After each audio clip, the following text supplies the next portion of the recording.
Hi, I'm Helen. And I'm Sarah. And you're listening to the Squiggly Careers podcast, a weekly podcast where we talk about the ins, outs, ups and downs of work and give you some ideas for action, some tools to try out, and hopefully just a little bit of Squiggly Career support for whatever you might be going through at the moment.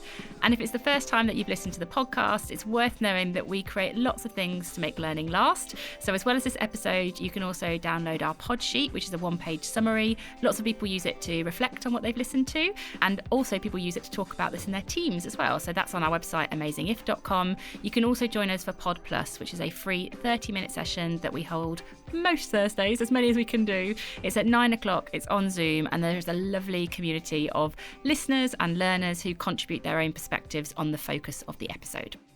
And we are recording this in the same room together today. It is also a glass meeting room. I feel like lots of people are watching us. So if we sound slightly echoey, it's because of all the glass. There is a lot of glass. But also we have got people staring at us from all directions. So, we're just going to ignore that. We're just going to go with the flow. And go with the flow. So hopefully if at times we get a bit distracted, it's probably because someone's just staring at us, which is exactly what's just happened. And I think what will probably happen is, that thing in meeting rooms where someone thinks they've got it booked? Can you imagine if that happens midway through this and they have that passive aggressive thing where they stand outside until you're like, no, it's my room, and they're like, they obviously think it's my room, and you're like, well, I'm just going to keep recording a podcast. So at least we've got our microphones with us, so we look sort of broadly professional. Maybe that's a trick. If you want to own a meeting room, just take a microphone with you and look confident. So today we are talking about how to let go of work guilt. And we know this is on lots of your minds because we did a quick poll on Instagram and 26% of you said you feel guilt all of the time. 32% of you said most weeks, 32% said occasionally, and 10% said never. And we were like, oh, who's the 10%? You can't help but think, who never feels guilt ever? But great, I guess if you don't. Freeing. Yeah, maybe. Though we'll come on to there's some usefulness in all emotion is what I've discovered. We also asked you for the reasons, which we promised to keep anonymous because I think this is quite a personal thing. So we were like, well, why are you feeling guilty? What are you feeling guilty about? And we'll come on to share some of our examples. But there were 3 themes I think kept coming up in people's responses. One about not doing enough. So, sort of not learning enough, not working enough, not being there enough, just lots of not enoughs. And almost linked to that one around confidence, which was interesting. I don't think I'd sort of combined gremlins and guilt, but I think you start to see those coming together. So people talking about not being good enough, almost feeling guilty for things like making mistakes or failing. And I think I was like, oh, we're getting into gremlins territory here, which was interesting. And then quite a lot, which is probably what I'd anticipated, about not protecting boundaries. So, that whole, I feel guilty about not being at home when I need to be. And then when I'm at home, I feel guilty about not working more. I feel guilty about not exercising enough. Quite a lot work-life fit, as we would describe it, or work-life balance themes coming through as well. So what's quite interesting when you get into guilt as an emotion is it's sometimes described as the most useless emotion. And I was like, oh, that's quite an emotive word. It's quite a dramatic word. It's useless. So today, obviously, one of our values at Amazing If is useful, which I feel like is the exact opposite of that. So I was like, oh, how can guilt be useful? And what's interesting is that guilt tends to be less intense than lots of our other emotions. So I guess if you think about anger, it's really intense. It's really in the moment. And guilt's almost like a lower key emotion, but then that can make it more problematic because it's frequent. So we sort of, as we described in the Instagram poll, people are feeling quite a lot of guilt quite often. It's common and it sticks around. So that then means that guilt ends up sort of circling in our heads and then it creates loads of problems. So it leads to stress, lack of sleep, makes it hard to relax. Guilt steals stuff from us. I think it steals our energy and it steals our self-belief. And I do always really remember when I interviewed Dr. Bill Mitchell on resilience, and he said the number one thing that gets in the way of our resilience is guilt. So I was like, it's actually interesting. We've not thought to do the topic before. Yeah. I was like, oh, we're only thinking about this now, 2 years later. Guilt is a bit like toothache. It's quite a constant. It's distracting. Gnaws at you almost. Yeah, gnaws. Yeah, or like an earache, and it stops you sleeping. You go to sleep and then you wake up and you're like, oh, I've still got toothache. And maybe you feel quite helpless. Is it one of those emotions where you're like, because it's probably not as immediate, perhaps it's more low level. Do you just get used to it? And then do you just sort of feel like, oh, there's just not really anything I can accept do. You get quite accepting of it. But I think we're going to talk about maybe that it doesn't have to be that way. So I was doing a bit of research into the not so lovely world of guilt, and there are 4 different types of guilt, and I was trying to think about how these 4 different types relate to how it might show up at work. So the obvious one is something called natural guilt. So this is you feel bad because you've done something wrong, basically, and whether that is a perceived wrong by other people or not, it's kind of how you feel about this. So you think, you've missed a deadline, or I've made a commitment to Sarah that I've not kept, or maybe I feel guilty because I said something in a situation because I was just responding in the moment, and actually now I'm thinking about it, I wish I hadn't said it at all. But that kind of natural guilt, I think that probably reflects quite a lot of what the feedback that we were getting about what guilt looks like for people at the moment. But there are 3 other types of guilt which are kind of interesting. Number 2 is chronic guilt. So this is where you basically almost can't get away from the guilt, and it is often as a result of prolonged exposure to stress. So I was trying to think about, have I ever had chronic guilt? And I think I have had this prolonged exposure to stress when I came back from maternity leave for the first time. I was working at Virgin, and it was quite a stressful situation. We were launching a new business. I don't think they were trying to overtly put me in a position of stress, but I felt a responsibility to that role and the team, and I cared about it a lot. So there was a lot of sort of stresses at work. There were stresses for me outside of work. I was a first-time parent. I was making decisions about childcare that I wasn't that confident in. Like, is it okay to leave a little baby? And is it okay to miss a bedtime? All this kind of stuff that I hadn't quite maybe accepted some things yet. And I'd also started to study, and I think I was thinking, I'm not a very good student. And so there was quite a lot of stressors that had been around for quite a long time. And I think my guilt was showing up with me constantly saying sorry. I didn't even realise it, but I was basically saying sorry to everybody all of the time. I'm sorry I'm late. I'm sorry I've not done that yet. I'm sorry I haven't prioritised that particular meeting. I'm sorry I can't come to that thing after work. And it was when someone called it out that I realised it was happening. But I think if you are in a situation where you've got that prolonged exposure to stress, then it might be going from natural guilt to chronic guilt. Could be interesting to think about. Third one is collective guilt. So this is where a group feels shared responsibility for an issue. This is big, this collective guilt one, when I was looking at it. The research says it's often embedded in sort of systemic issues. So for example, white privilege, like a group thinking, gosh, this is not right and it hasn't been right for a long time and I'm part of the problem. That kind of real sense of, I didn't even know I was contributing to this and now I've become aware of it. I feel really bad about it. So that's sort of that collective guilt that a whole group could feel. And then there's one called survivor guilt, which is where you have these conflicting emotional states. So you might be happy that something has happened to you, but then you might feel bad that somebody else has experienced something very different. So redundancy would be one of these. Let's imagine you've gone through like a consultation process at work, your company's going through a restructure, everybody's role was at risk, but you've retained your role and maybe a close friend or a colleague has lost theirs. That kind of desire to be happy, but a feeling of guilt because someone else is not. It can be quite a difficult type of emotion to feel. So I just thought it was quite interesting to, I think the natural one comes to mind quite easily, but then when you start to think about those other ones, I think, well, have I ever had that kind of a guilt? Or is the guilt that I'm experiencing right now perhaps one of those?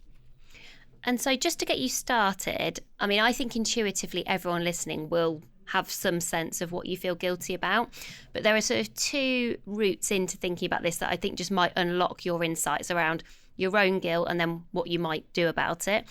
One are your shoulds, because I think shoulds are often imply a guilt. I should be doing these things, and you feel guilty that you are doing them. So it's sort of the fact that those things are missing is what you're guilty about. So what are your shoulds? So there's a what question, and then I think there's a when question, like, can you pinpoint specific situations when you feel guilty? And I got to some different answers actually from those 2 things, which I think is interesting, because then you can figure out which one of these feels more important or more pressing, because one of them felt to me more like it mattered. So should we do our shoulds first, Helen? Let's do it. So I got to, my shoulds were, I should have done more exercise this week. I think that every single week. I should be spending more time reading books with my 6-year-old. That's so specific. Yeah. I don't know. That was I don't know, that's in my head. I should have responded to those emails sooner. I think I always think about emails that I'm always like, I've not responded, and I feel guilty that I've not gone. I can think of one right now where people have asked me for some recommendations on procrastination, and I'm feeling really guilty that I've not gone back to them. It's not, to be clear, I'm not procrastinating about doing it. I've just not done it. It's quite interesting hearing your shoulds, actually, because I think there's two parts of this. There's one which we'll dive into, which is like how you manage that within yourself, like how you feel about things that you might not have done the way that you wanted to do. That's like kind of personal thing. But also as a person who can support you, it's quite useful for me to know that they're the top 3 things that you feel like you should be doing that you're not, because I think, oh, how can I enable it? So I actually think sharing your shoulds is quite useful. My shoulds, the first 2 are in complete conflict with each other. So first should, I should have finished everything I had on my list. Like I end most days feeling like that. The second one is the conflict. I should have spent more time on the new rather than just the to-do. So there's like part of me that's just trying to get everything done. Another part of me that's like, oh, but I want to do new stuff. So those 2 are in complete conflict, which is some endless cycle of guilt.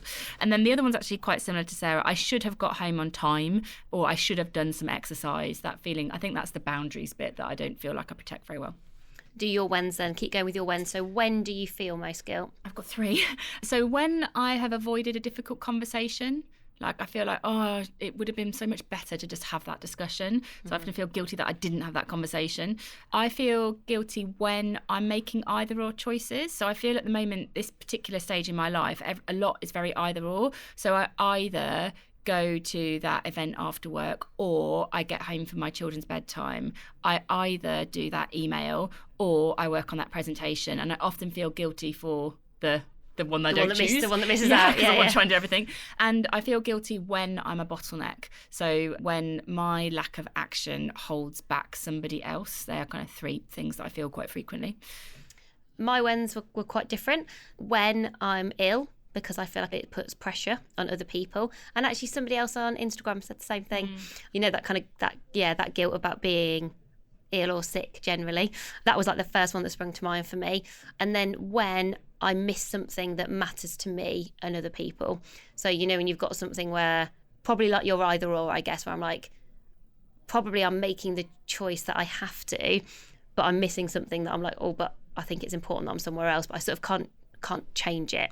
Which of those did you find more helpful out of interest? Did you find them both helpful, or did you find the shoulds more helpful than the whens? Or I found the when do I feel more guilty a bit more insightful. Same. Yeah. I think the shoulds are good to sort of get you started, but I think it's the whens where I was like, these are the ones I actually really want to do something about. They felt more personal. I felt like the shoulds were a bit generic when I came up with them, but those are the ones. And when you look at yours and my answers, they are very individual. Yeah. And so I was reading one of the HBR articles that we'll link to for today and about guilt, and it asks a really good question, which was, does it help? And I was like, oh, I like how binary and black and white that is. Often we're like, oh, you should ask open questions. But essentially the reason that it's useful is it starts to get you to your level of control. And one of the ideas for action we're going to talk about today is around control. So almost sometimes it's like, well, does it help to feel guilty? There are actually times where the answer to that is yes. Like when you read lots of the research around guilt can be a really useful prompt for motivation and momentum. Because we actually go, so Helen's point on bottlenecking, we go, well, actually, there's something you can do. We can do something about that. Like you and I can do something about that. As a team, we can do something about that. And so actually it propels you to positive progress. Or sometimes does it help? The answer is like, well, no. You are beating yourself up about something where you're like, I can't change that thing. My level of control is quite low. So we are going to go into lots of ideas for action now, but I do think just that sort of almost that quite harsh question of like, does it help? Can it help you with that motivation and kind of momentum? Or are you going to need to make an active choice to sort of let go of that guilt so that actually you move away from, you know, where we started, like that helpless. If we just go, oh, we're just helpless, it just continues. So I think we sort of want to figure out like what will be helpful now. So we've got 3 ideas for action to take if guilt is getting in your way. So action number 1 is to swap your story about when kind of guilt happens in your head, what it makes you think. Because actually your thoughts around your guilt can either hold you back, get you stuck in the situation, or help you to move forward, help you to take action. It's the kind of, you know, does it help you thing. And your thoughts will be the kind of enabler of the action. So we've got some swaps that might be useful for you to think about. So the first one is moving from guilt to gratitude. So this could sound like, originally you might say to yourself, oh, I feel really bad that I've not done more prep for tomorrow's podcast that I'm recording with Sarah. And that's kind of the voice of my guilt in my head. You actually did do a lot of prep for this one, so. Oh, yeah. I did. I was stuck at an airport. I know you were. I was stuck at an airport reading about guilt. You were stuck about an airport, and I was like, and then you told me you were feeling guilty about something, and I was like, use it for the podcast. Yeah, that's very true. I can't even remember what I was feeling guilty about now. But I was just like, put it in the podcast notes. Yeah. The supportive business partner I have. Yeah. Like, use your guilt to help other people. But yeah, so you might, it might sound like I feel bad, ... The swap you can make, the guilt to gratitude here, is one thing I feel good about is. So for example, me in the boat, I might be like, oh, I feel bad that I'm kind of not at work helping Sarah with something because I went away for the weekend, which is true. One thing I feel good about is that I am refreshed and I have a bit more perspective, and I always get that when I've had a break. And suddenly you stop feeling guilty about taking time out, and I start feeling positive about the contribution I can make as a result of it. Another swap you might make is from what you've done wrong, so that kind of idea that you've sort of made a mistake, to what you've done right. So this might sound like, I might be like, oh, I shouldn't have been so difficult with Sarah about my view on that particular project we wanted to move forward. That is true. No, I'm joking. So I might be feeling, guilty that I said something I didn't mean to, or I said it in a way that wasn't helpful. A swap could be, okay, well, one strength that I brought to that situation was I was very clear about how this action could connect to our purpose of our business, or something like that, but kind of moving from the shoulds about that situation to the strength you've brought to it instead. Another one for you, from something that didn't work well to what you'd do differently next time. So this is sort of more towards like the learning that you can take from something. Originally, that might sound a bit like, I really wish I'd double checked my data before I presented it to the team. So maybe you were doing a presentation and went a bit wrong. That was the mistake you feel like you've made. The swap, really simple. One thing I've learned from today is get someone to double check my work before I present it, or, do it with somebody else so that if I forget something, they can kind of pick it up for me in that moment. So kind of bank the learning. And the last one, again, there are probably more froms and tos, but these are just the ones that we wrote down. From sorry to thank you. I think this is a very simple swap. So it sounds like what I did in that situation earlier. Oh, sorry I'm late. Sorry I couldn't make the meeting. Sorry I didn't get it done in time. All that kind of stuff. Swap it to, thanks so much for your patience on this project. I've been juggling quite a few balls over the last week. Or thanks so much for moving that deadline back a bit to give me a bit more time to contribute to the conversation. Whatever it is, but swapping sorry for thank you is often a way you can feel more confident. And I think it comes across as confident to other people too. So I think it is just worth reflecting before you move to action. How loud is the internal guilt chatter in your brain? So this refers back to Ethan Cross's work, and I still think his is one of the kind of best books on self-talk and the stories that we tell ourselves, if you feel like that is a challenge for you. Because I think if you don't swap your stories, like the story that you tell yourself about you, if you try to just take the actions without doing the reframe of like the story, that like how you see yourself, moving from like guilt to gratitude, what you've done wrong to what you do right, it's actually really hard for these actions to stick. Because if you're constantly sort of telling yourself that you're not good enough, I'm not learning enough, I'm not getting the balance right, I feel like the actions are kind of really hard. So maybe you actually feel like, oh, the chatter's not my challenge. My challenge is practically what I do. So maybe you're kind of quite good at that already. You've already quietened the unhelpful chatter. But if you feel like your chatter is really loud, that's definitely the place to start.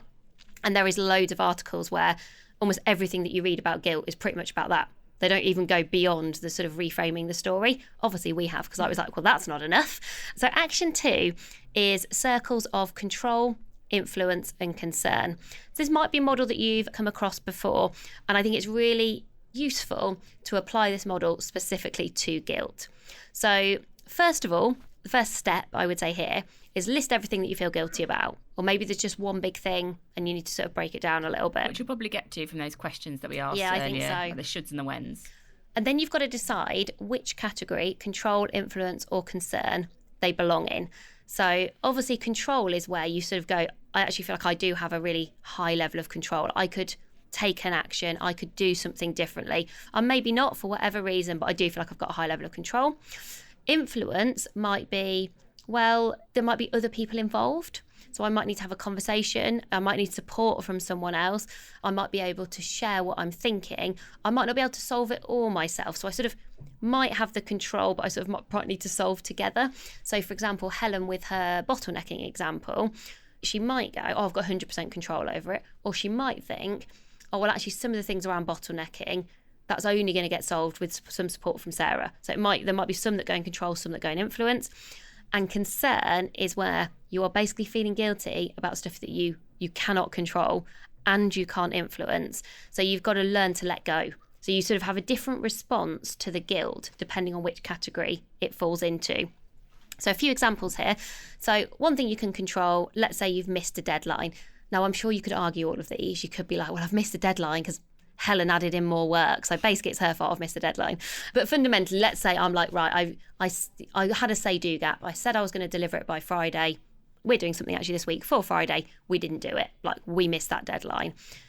I think then when you've got high control, you then go, you've got high control about your action. So in that example, I think you apologise, you don't over-explain. I think avoid it, apologise, don't over-explain, and recommit to a new date. So let's say Helen and I missed this Friday's deadline. We go to that person and we say, we're sorry, like, we know we were going to get this to you today. We've fallen behind, like, apologies. We know that will kind of impact ... So you know it has a knock-on impact. However, we've managed to clear some extra time on Monday morning, so we will get it to you by Monday midday. And you don't need to make it long or over apologetic, those sorts of things. But you're sort of acknowledging it. And then I think it helps you to just let go of the guilt. You let go of the guilt and you get on with fixing the guilt, essentially. Influence, something like work-life fit. I think often setting and communicating your own boundaries. I get other people are involved in those boundaries, and where you work and who you work for definitely has an impact. But you might say something like, my commitment is to be home for more bedtimes than I'm not, for example, if you've got kids. So like, that would apply for both Helen and I. Less of an issue for me because I don't like going out. But maybe more for Helen, who's a lot more sociable. So you might have this thing of like, I'm going to be home for more bedtimes than I'm not in a week. And then actually there's no point Helen just sort of saying that to herself. She probably also needs to share that with our team. She perhaps needs like an accountability partner. She probably also needs to talk to her partner at home and other people in her life. So she's got, relatively high influence over that. She's also got to let go of any guilt to saying no. I saw that come up in Instagram a few times. So events are going to come Helen's way that she probably wants to say yes to, let's face it. So she's got to let go of the guilt of saying no to that. And she's also got to let go of the guilt of probably sometimes saying to her kids, well, I'm not going to be home tonight because I'm doing something else. I mean, this is like a live thing going on right now. In like the 24 hours that I'm experiencing, I've had the guilt from my daughter this morning, and I've also got to say no to something that I want to say yes to. But like, it's live. Yeah, so it doesn't worry me. For all the introverts out there, you're like, yeah, it's not a thing. And then concern. Me getting ill, I think, is a good example here. And this is actually something I've worked really hard on, is because I can't control getting ill, but it's actually probably the thing I feel most guilty for. So it's my biggest sort of guilt challenge, I guess, or my biggest guilt trap.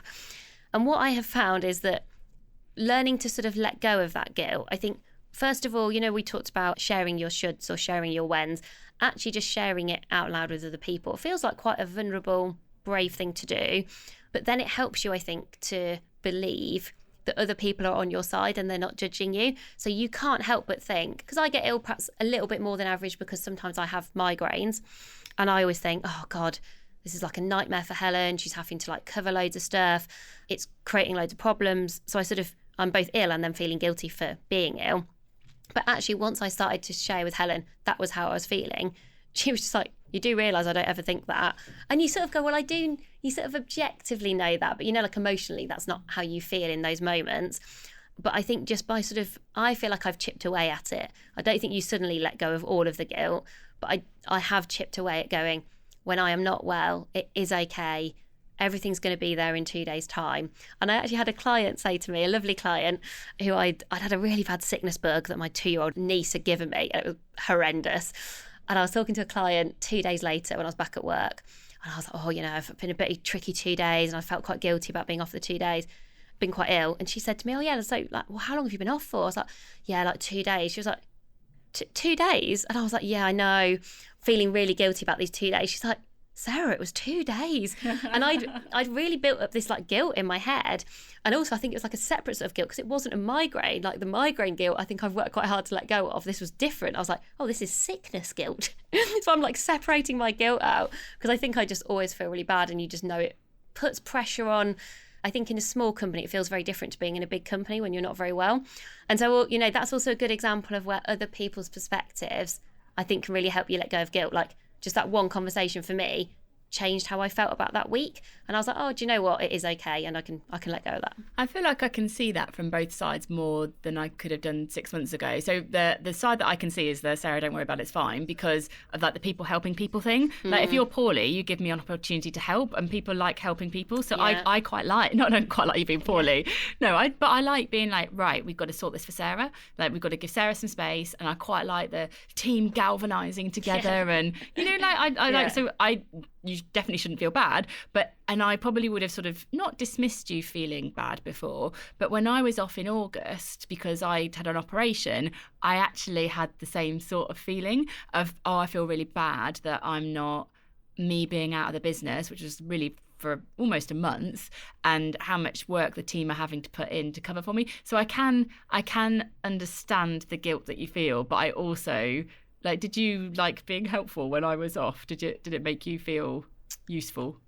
Yeah, I did actually. Not just probably for you, probably you got also rid of me for a month. Yeah, I mean, we did quite different sorts of work, didn't we, in August? And I still felt like you were around. I also quite liked helping people out who'd gone on holiday. Like we have lots of our team go on holiday in August because lots of people have got small kids, and I was working at that time. And so, people feel guilty for going on holiday. I quite enjoyed it. I'm like, I get to like meddle in other people's work. But that's how you should remember. I think being able, the things that people might feel guilty about, if you can't really understand it, I'm like, Sarah, just did, because I don't think me saying to you, Sarah, just get over feeling guilty, doesn't really help. But so kind of, I think maybe understanding where that feeling's coming from a bit more, or getting closer to it is useful. Well, it's quite interesting because you sort of start to get to, don't you, sort of are there upsides for other people when you might be feeling guilty? So, even like with the whole, lots of people talk about the work-life fit thing. And sometimes I will feel guilty that I'm going off to exercise rather than choosing to spend that hour with my 6-year-old.